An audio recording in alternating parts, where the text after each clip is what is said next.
Yes? Yes. So I'm going to dive into a little bit about the Foundation Church of Divine Truth first.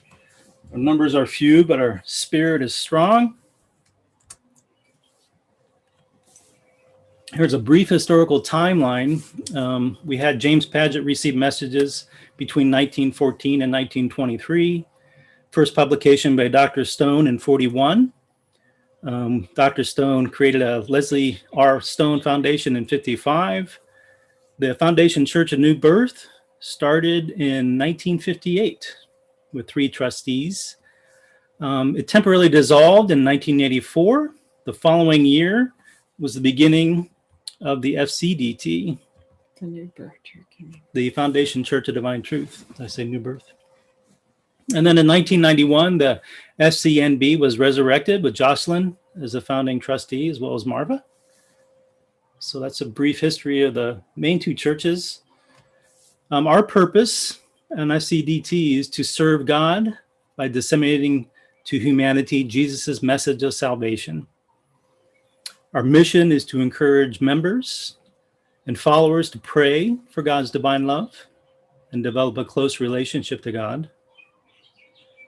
And we also want to support its ministers and members in their personal ministries and outreaches that align with our church purpose.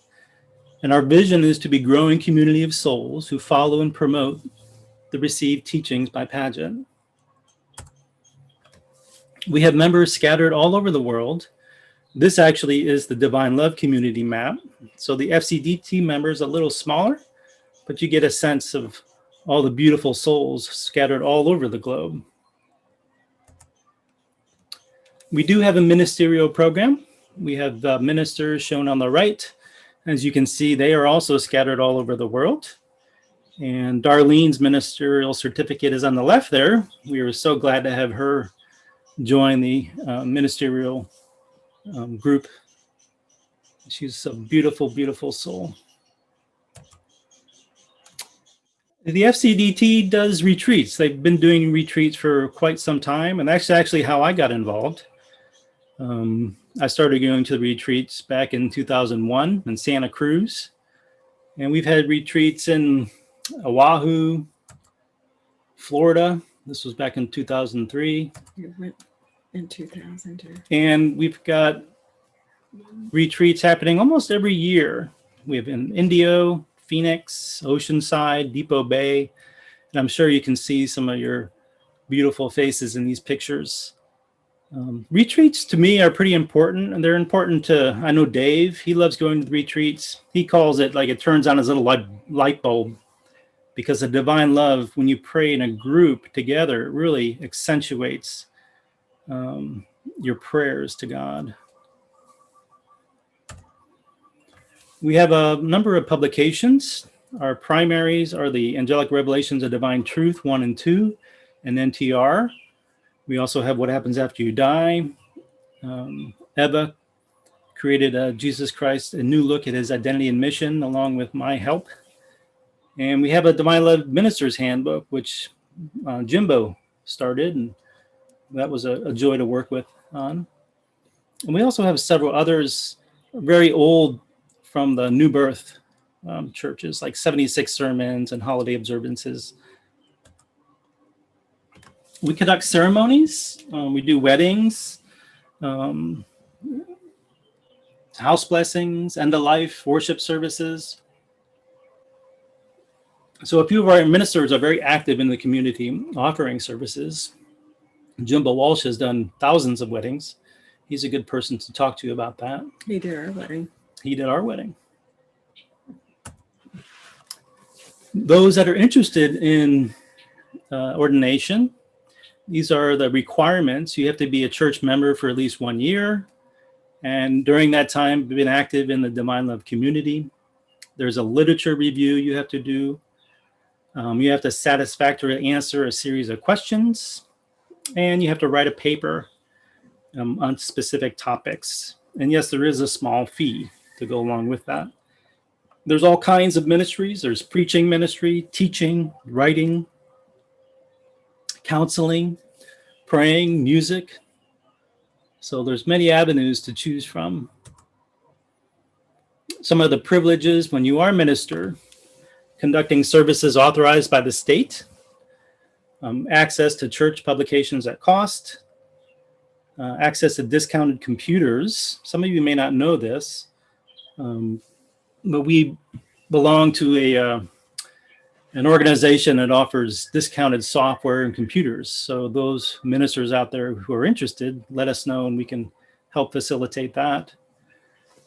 You're eligible to become a trustee of the church and using our 501c3 status. So membership, to become a member, you go to our website. We're going to eventually redo our website pretty soon. But if you go to About Us membership, and there's a little link on the bottom of that page. If you click on that, that'll bring you to the membership form. Some of our trustee projects, we've got our community newsletter that Eva spoke about. We're transferring our volumes to on-demand print and Kindle. We're in the process of looking at potentially conversion of our volumes to audiobooks. And we're marketing our FCDT books and CD-ROMs.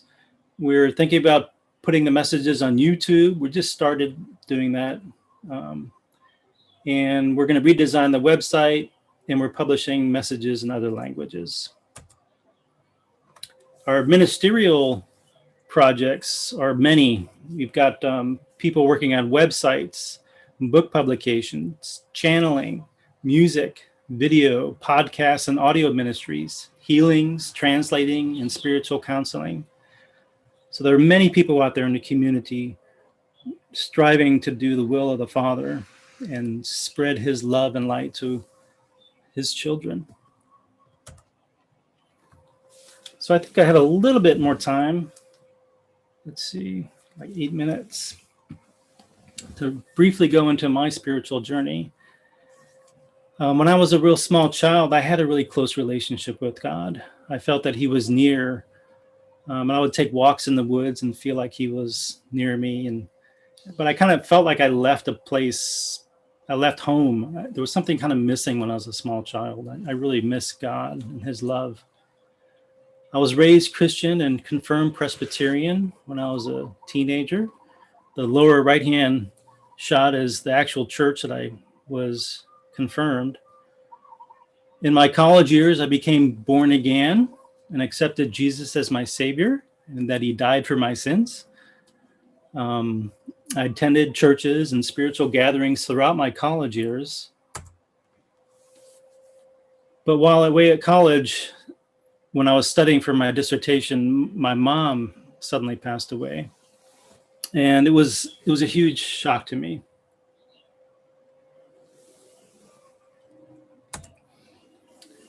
I was devastated. It was really, all of a sudden it happened, and I thought I would be prepared. I thought she would be with me for my whole life, and I was really devastated. I was living in a really small cabin in the middle of nowhere, Texas, cow pasture, and I cried out to God when I was all alone there, just asking him to take me. And I wanted to die. I didn't want to be here on earth anymore, because my beliefs, my spiritual beliefs have been flipped upside down. And I was calling him to take me home. I would never commit suicide because I know that was a sin, but I wanted him just to take me. I was done. And I cried out with all the will and strength that I had there for God to take me as I was just crying. And I sensed these angels come down to me and comfort me and tell me that it wasn't my time to go yet, and that I still had a mission or a purpose yet to be fulfilled. And so after that, I really started to ask a lot of questions. I asked questions of my pastor, and I went to Bible study groups about what happens after you die, and how come I didn't know my mom was passing, and how could that happen all of a sudden? But nobody had answers. In fact, some people chided me for even asking. And so I went to the internet and I started searching and Christ consciousness and all kinds of different things. And I happened across my wife's website, Angelic Messages to All. And at that time, it was the only website that spoke about God's divine love. And after corresponding with her, I learned about the Paget messages and started reading the volumes with fervor. The volumes contained the answers to intellectually for me. I mean, they finally, after searching and searching and searching, they made perfect sense. And they really resonated with my mind. I graduated with my degree and took a postdoc in Chicago. And while in Chicago, I continued my study of the messages. And for many months, it was mostly intellectual. I mean, they made great sense. I was really delving into them. And then I read a message from Mr. Paget's grandmother, Ann Rollins, that the love can be seen and felt. And so I earnestly started praying for God's love, morning, noon, and night, 3 times a day, almost like clockwork. I would set aside some time and I would dedicate myself to prayer to receive God's divine love. And initially, nothing really happened. But after a few weeks, I started feeling something in my soul. And it actually was in my heart area, my chest. At that time, I thought my soul was in my head, being a student and being intellectual. And one morning when I was praying, I had an incredible experience. I was praying for God's divine love, and it was like God appeared right before me. The light and the love was tremendous, and it was shining into my soul, and it was like my soul was on fire, and his love was just burning away all the incrustations of my soul. I tried to find some pictures to show that what I was seeing in my mind's eye. And the soul to me was kind of like the left. It was like this glass sphere, but it had all these black incrustations on the outside as well as darkness on the inside.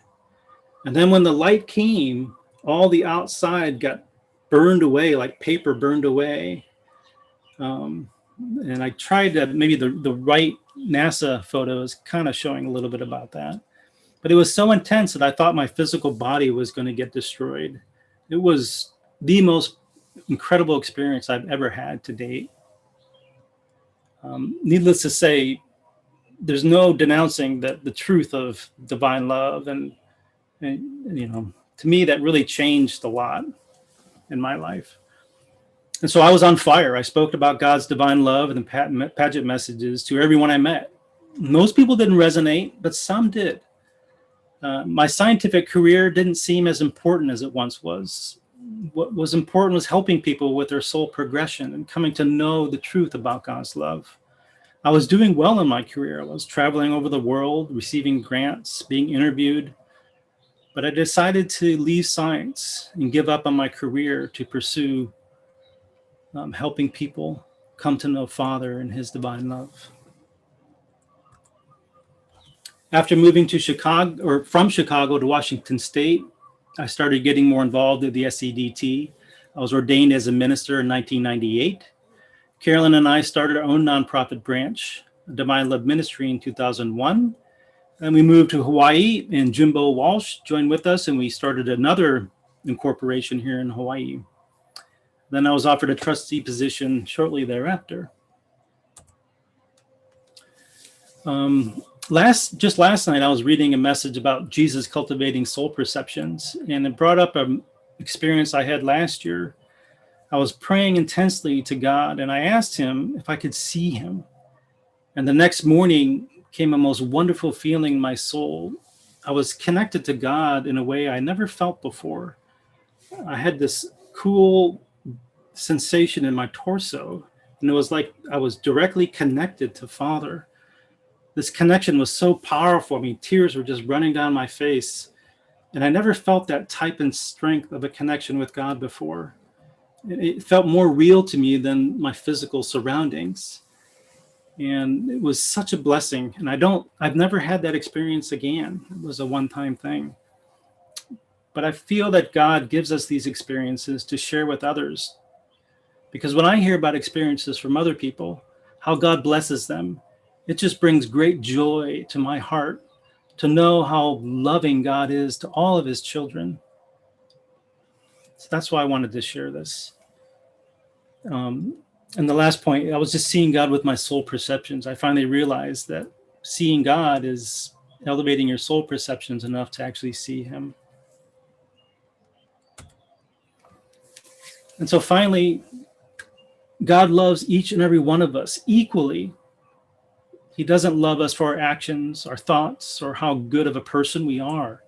He loves us because we are his children.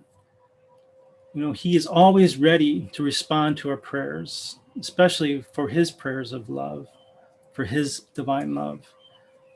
And so I emphasize, seek God with all your heart, all your will. Tell him that you love him, and he will shower you with his love and blessings. You know, God is awesome. And I know he is blessing every single soul on this Zoom session and those in spirit. And I thank God so much for this opportunity and for taking such good care of all of his children. So thank you very much.